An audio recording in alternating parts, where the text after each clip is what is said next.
বিসিবির লাভ হবে যদি বিতর্কমুক্ত বিপিএল করতে পারে, সেটাই প্রফিটেবল না। অফিসিয়াল প্রেস কনফারেন্সে এসে মিডিয়া কমিটির চেয়ারম্যান যে কথাটা বলেছে, যেই দলটার ডিফল্টার ফালতু দল রাজশাহী, তার সাথে তো আপনি রংপুর বরিশালকে একই লাইনে ফেললেন। বুলবুল ভাইকে বিতর্কিত করার চেষ্টা করাটা আমার কাছে মনে হয় এটা যে করবে সে হাসির পাত্র হবে। রিয়াসাত ভাই, কয়েকটা গ্রুপের নাম শুনছিলাম, রিয়েল ইম্প্যাক্ট, আইএমজি, শেষ পর্যন্ত নাকি আইএমজি পাচ্ছে, ঘটনায় কতটুকু সত্য? আইএমজি পাচ্ছে, ঘটনা পুরোপুরি সত্য, এবং যদি বড় ধরনের কোনো ধরনের শেষ মুহূর্তে নাটকীয়তা না হয়, রিয়েল ইম্প্যাক্ট বা অন্য যাদের পাওয়ার সম্ভাবনা আলোচনা হচ্ছে তারা কেউ পাবে না। আইএমজি ইন্টারন্যাশনাল ম্যানেজমেন্ট গ্রুপ, তারা আইপিএল ম্যানেজ করেছে, বড় বড় সকার টুর্নামেন্টসগুলো তারা ম্যানেজ করে। সো এক্সপিরিয়েন্সের দিক থেকে বলেন, নামের দিক থেকে বলেন, কাজের দিক থেকে বলেন, রিলায়েবিলিটির দিক থেকে বলেন, ট্রাস্টের দিক থেকে বলেন, সব দিক থেকে আমার কাছে মনে হয় BCB is going to take a very good decision, comprehensive decision, এবং যেই ডিসিশনটা নেওয়ার পরে কোনো ধরনের বিতর্ক কেউ করতে পারবেন সেরকম একটা সিদ্ধান্ত তারা নিতে যাচ্ছে। আই সাপোর্ট ইট। লাভ কি হবে আর ক্ষতি কি হবে? লাভের জায়গায় আমি ক্ষতি নিয়ে এখন চিন্তা করতে চাই না। বাংলাদেশ ক্রিকেট বোর্ডের বিপিএল মানেই ক্ষতি হয়, ঠিক আছে? সো ক্ষতি নিয়ে চিন্তা করে লাভ নেই। আমার কাছে লাভ মনে হয় যে বিতর্ক যত কমানো যায় সেটাই লাভ। আমরা সবসময় ফিনান্সিয়াল লাভটাকে লাভ হিসেবে দেখি, যে একটা মডেল আমরা চিন্তা করি যে এত কোটি টাকা আর্ন করতে পারলে এটা লাভ। কারণ এটা তো আইপিএল না যে 4,000 কোটি টাকা প্রফিট করবে, কারণ আইপিএল ওই মডেলে চলে, ওই মডেলে বিতর্কমুক্ত থাকে। আইপিএলে পেমেন্ট নিয়ে কখনো এরকম ইস্যু হয় না। আইপিএলে কলকাতা নাইট রাইডার্সকে যে গাড়িটা নিয়ে যায়, বাস ড্রাইভার কখনো বলে না যে আমি হচ্ছে অমুকের কিটব্যাকটা ভেতরে নেব না। সো বাংলাদেশ ক্রিকেট বোর্ডে এই জিনিসগুলো হয়, মডেলের দিক থেকে আমরা বিতর্কিত। বিসিবির লাভ হবে যদি বিতর্কমুক্ত বিপিএল করতে পারে, সেটাই প্রফিটেবল না। রিয়াসাত ভাই, কোন দলগুলো আসলে থাকছে? যদিও এর আগের দিন বলা হয়েছে যে কোনো দলই এখনো কনফার্ম না, আপনার কাছে কি তথ্য আছে যে কোন দলগুলো আসলে খেলবে বা কোন দলগুলো থাকছে? এই যে মিঠু সাহেব সেদিন যে কথাটা বলেছেন, এটা আসলে আমার দিকে তাকিয়েই বলেছেন। তাকে অনেকেই ফোন দেয় যে এই দল নাকি থাকার সম্ভাবনা রয়েছে, রিয়াসাত তো রিপোর্ট করে কাইন্ড অফ, ঠিক আছে?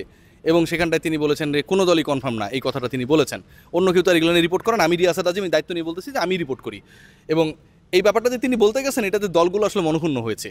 সবচেয়ে বড় ব্যাপার, যারা কমপ্লায়েন্স মেনটেন করেছে, রংপুর রাইডার্সের আপনি কথা বলতে পারেন, আপনি ফরচুন বরিশালের কথা বলতে পারেন, এই দলগুলো কিন্তু প্রশ্ন নেই এক। আর দ্বিতীয় যেটা, এর আগেও আপনি বলেছেন বিভিন্ন সংবাদ সম্মেলনে যে এই দুইটা দলকে নিয়ে আমরা খুব বেশি কমপ্লেন পাই নাই, ঠিক আছে? অন্য দলগুলোকে আমরা চিঠি দিচ্ছি, টাকা চাচ্ছি, এটা ওটা।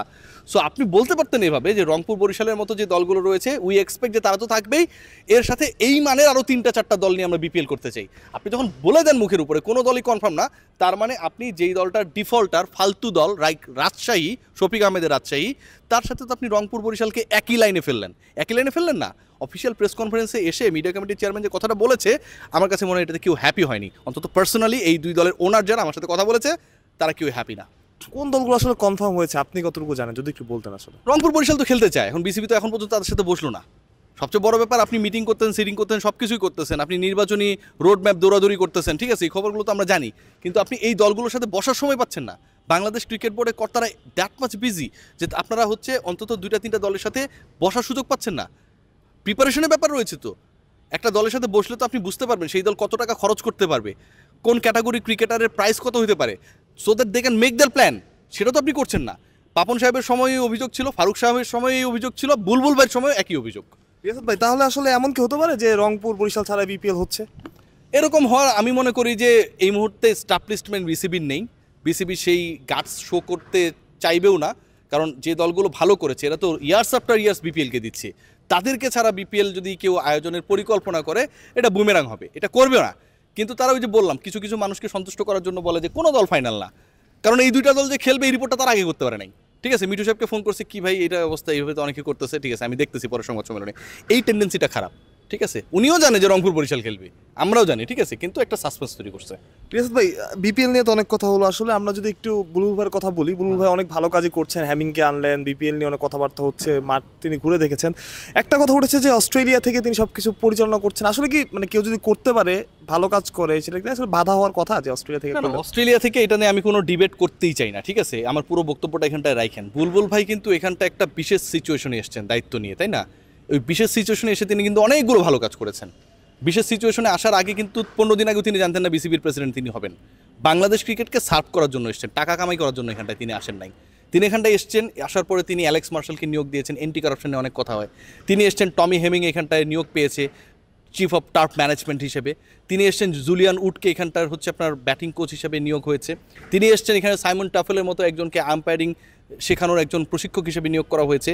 অসংখ্য ভালো কাজ হয়েছে। এই ভালো কাজগুলো যে মানুষটা করছে, সেই মানুষটা কাজের ফাঁকে তার ফ্যামিলিকে সময় দেওয়ার জন্য গেছে। আইসিসিতে যখন কাজ করতেন তখনও তিনি সময়টা পাইতেন। এইটাতে যারা দোষ ধরে, এরা নিজেরা কি করছে সেটা লিস্ট একটু দিতে বললেন। আমি যে বুলবুল ভাই 2 মাসের লিস্ট বললাম, তারা গত 2 দশকে কি করছে এই লিস্টটা একটু দিতে বললেন।